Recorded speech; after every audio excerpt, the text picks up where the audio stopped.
Today, I'm going to talk about effective communication and engagement for a collaborative MTSS process. What does MTSS look like in Georgia? And I'm only one person, and we have a very small team, so we created these talking points or pitch that everyone on our team can easily communicate, everyone in our division and outside of our divisions, and even schools and districts in our cohort. So we really focus on everyone understanding what are the 5 essential components of Georgia's MTSS, driving home that it's data-driven. It includes a team approach. It takes all of us. It supports all students in learning and behavior. And it's essentially just considered best practice for teaching and learning. And so that's something that we incorporate in all of our trainings, and it's just like our pitch. It's really important to stress that Georgia aligned its model with the national model, but we added infrastructure because what we learned in the past when we were implementing other initiatives like RTI is that they were not implemented as they were intended. So in Georgia, we really wanted to drive home that we're focusing a lot on the essential components of infrastructure like leadership, effective teaming, professional learning, and family and community engagement. Today, I'll just talk a little about some of our practices that we've utilized to collaborate with other districts and schools and cross our divisions, communicating across platforms, and how we use data to guide our communications and create feedback loops.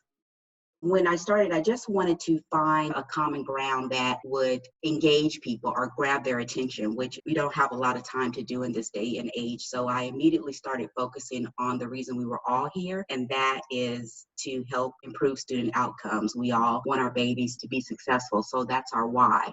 We initially launched our communication with student-driven video series, and that is why the student voice is so crucial to communicating what this work looks like in Georgia. On the screen there, you see Corey and Kennedy. They're cute, but they also are very smart and have a lot of great information to share. They talk about the top 5 things that people need to know about Georgia's MTSS. So this is one of our most popular videos. It's only 2.5 minutes long. I encourage you to go to our YouTube channel or our website and check it out. It just really grabbed people's attention and showed why this work is so important. Some of the other student-driven videos that we have focuses on the frequently asked questions that no matter how many trainings, no matter how many times we have been inside our districts and schools, we still continue to get these questions today. For example, what's the difference between MTSS and RTI, or what does it look like in a secondary setting? So we're really focusing on having the students tell this story to explain, to grab their attention, because sometimes we tell them over and over again, but they still don't listen. So we also developed QR codes to make it easy when we go inside districts and schools. We post these things for people to easily connect with us and spread our message. So like I said, I'm one person and our team is very small, so we take advantage, and there's power in partnerships. We work really hard to strengthen relationships in and outside our division and school and districts. I heard many of you speaking about you really don't have the time to dedicate to communications, and most people don't. That's a common problem. So what I do is I offer my services or join other people's teams. For example, the math team just launched the Georgia Numeracy Project, and they don't have a communications person. So I said, hey, can I join with you to help you launch your project? Maybe we'll do some promotional videos. And the only thing that I ask in return is that you show how MTSS is embedded in making sure that all students are mathematically literate. It's a win-win situation. We are partnering with them to highlight their work, but they're also promoting our work, and it shows how our work is aligned and we're all working towards the same goal. Here's another example. We work with Parent to Parent of Georgia. If you're not familiar with that organization, they work with families and individuals impacted by disabilities or other healthcare needs. And so this is their website. And when you go to their website, they have Pathway to Student Success. And it's all of what is MTSS in Georgia. They've taken our materials, they've shared them, they have a link to our website and each of our essential components. And this group, their parent liaisons are talking to parents and families. They're in districts and schools all across the state of Georgia. So we also held a training just for their team so that when they're going into the schools and districts, not only can they share the information, but they can articulate what is Georgia's MTSS, they can answer questions. And so you can kind of see we're building this army of communicators. In addition to using other partners' websites, we also have created our own platforms. Our website, if you haven't been there, is gadoe.org/MTSS. We also have a Twitter account, YouTube channel, and 2 newsletters that we've developed to create feedback loops with our stakeholders. So Georgia's Tears Connection, that's focused on updates and information about Georgia's MTSS, and also teacher tools, because we want to make sure this work is getting directly into the teacher's hands in the classroom. So when we created those platforms, we wanted to do it in a strategic way, and we used data to drive our communications and determine our path.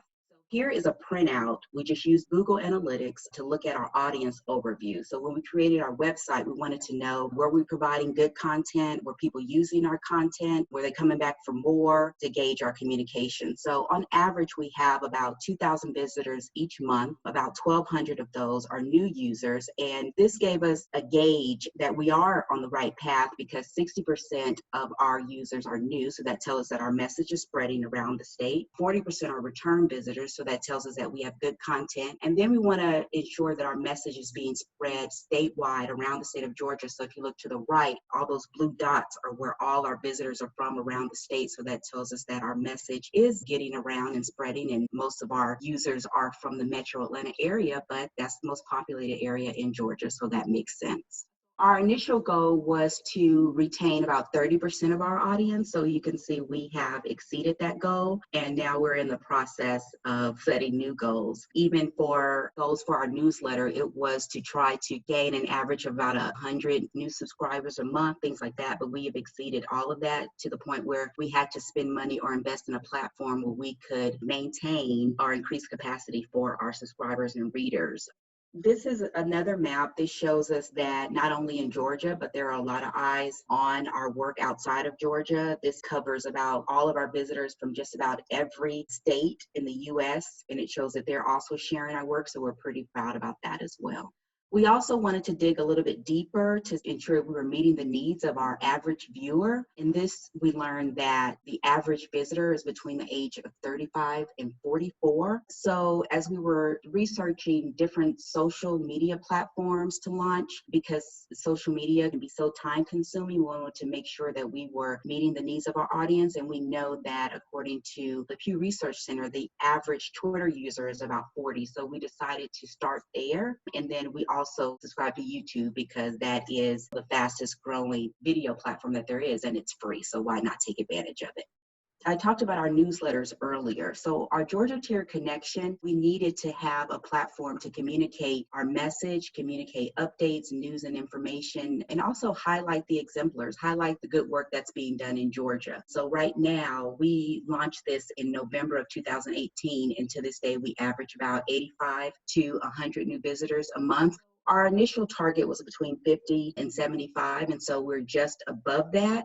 Teacher Tools we launched in January of 2019, and that newsletter has really exceeded our expectations. We discovered that there really was no feedback loop that was created for talking directly to teachers, so this was created just for them. In both of these newsletters, there's a link for them to talk directly to us. So if they have certain questions about MTSS in the secondary setting, or if teachers want to know more about high leverage practices, they just can email us and contact us directly through these newsletters, and we try to answer them immediately, like the next month in the following newsletter, to make sure that we're meeting their needs and we're building trust and providing them with good content. In addition to our student-driven series, we also have what we call district leaders and school leaders testimonials, and this has also been really popular. So oftentimes we have districts who may not be implementing MTSS or just certain parts of it, but they want to know, what are we doing? And so it's really good when they can hear from other school district leaders who are doing this work. This video that you're looking at here is just one example of a leader talking about how MTSS impacts gifted students, and this has really grown our audience and giving us new subscribers, new followers, and people just interested in the cohort. Another example, if you go to our Twitter, you can hear other testimonials and videos from people who have participated and interacted, whether receiving coaching or our new resources and tools. They're talking about it and providing us real-time feedback. What we're really trying to do in Georgia is just build a network of MTSS professionals. So these QR codes, we have these posted all around at our trainings and when we're in districts and schools. And we use that group as surveys to tell us where should our trainings be? What content do you need? And they respond to us almost immediately. So we really appreciate that. And that's helped drive communications as well. So these are our websites. We tried to create a lot of materials just to make it really reader friendly. Our fact sheets about our essential components and our framework, all of the professional learning units when our coaches go out to schools and districts and deliver the content to our cohorts. We want to make sure everyone has access to that material. Our training webinars, you can subscribe to our newsletters and really just join the fun and register for our upcoming events.